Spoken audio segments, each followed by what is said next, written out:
I know you support vouchers, and that's a reasonable argument, but you can't do that unilaterally. You have to do that through Congress.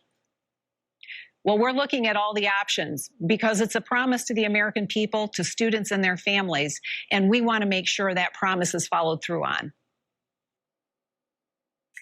Alexandra Hudson served as a special assistant to Secretary DeVos and a policy advisor in the Department of Education. She's currently a senior contributor for Young Voices, and she joins me now from Indianapolis. Welcome, Alexandra. So great to have you with us. Thanks for being here.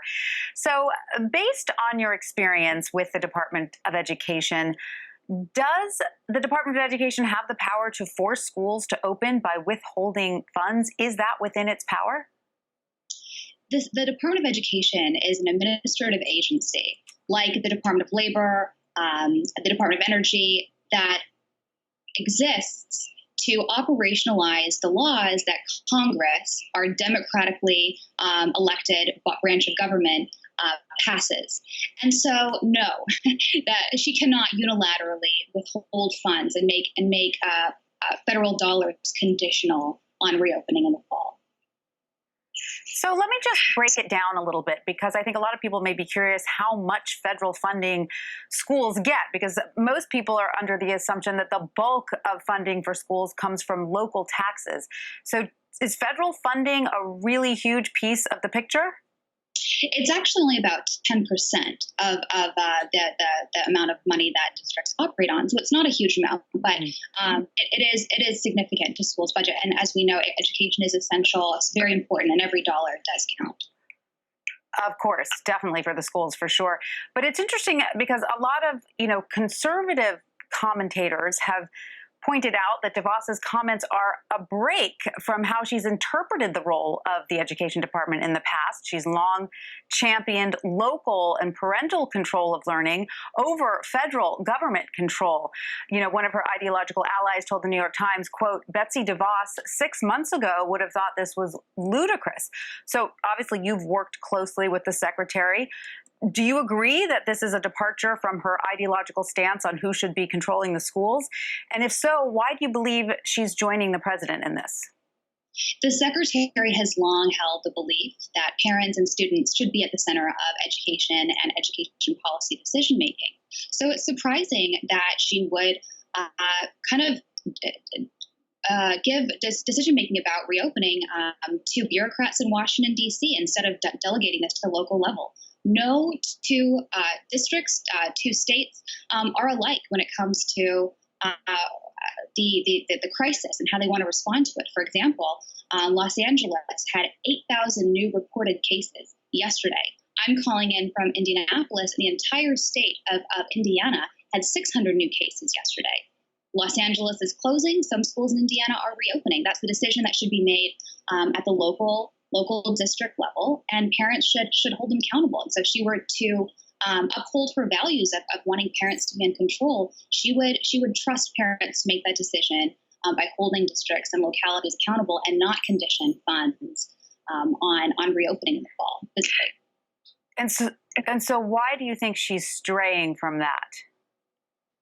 Because it's the ideal. Absolutely. It is the ideal that schools reopen in the fall, not just for the sanity of America's parents, but also for the well-being of students. We know that online learning does not have the same social, emotional, and learning gains and benefits that in-person learning has. And so absolutely the ideal is to get students back in the classroom with each other, with teachers as soon as possible. But we cannot have the Secretary of Education creating health policy for the entire nation. And we should not have bureaucrats in Washington, D.C.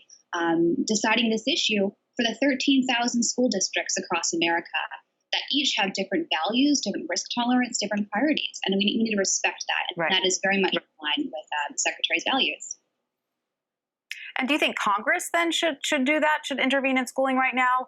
Or do you still believe that it should just come from local districts? It's very much a part of the conversation around a second stimulus bill and relief bill for the COVID-19 crisis. Education funding would be a part of that. And if I think the secretary, I would advise her to work with Congress, and don't do this unilaterally, to give districts in schools the resources they need and then get out of the way. When I was at the U.S. Right. Department of Education, I led my office's response to Hurricane Harvey and the crisis and devastation that caused to Houston, Texas, to the U.S. Virgin Islands, Puerto Rico. And we took a humble disposition of offering waivers and exemptions, knowing that they had greater things to deal with than reporting and data requirements for my office. And so we took on a very supportive role, a very humble role, saying, let us know how we can support you. Meet your own needs first. And I would advise Congress and the Secretary to take that humble disposition and defer to localities who know their needs best in this circumstance as well. Right. And, we both mentioned earlier two of the California school districts that have announced they are going to online learning this fall. Some officials, though, of course, want to remain open. Orange County, California's Education Board approved recommendations to keep schools fully open with no masks or social distancing. So on the flip side, does Secretary DeVos have the ability, or at least the responsibility, to intervene in situations that could potentially put people at risk? It's a good question. And unfortunately, we do know from history that sometimes districts and schools don't make decisions that are in the best interest of students. For example, when I was at the Department of Education, I was in the Office of Special Education and administered the individuals with disabilities and individuals with education, the IDEA. And that law was passed by Congress because schools unfortunately turned students with disabilities away because they were too costly and difficult to educate. So Congress passed that law because all students should have equal access to education. So, but that was done by Congress, not by the Secretary of Education.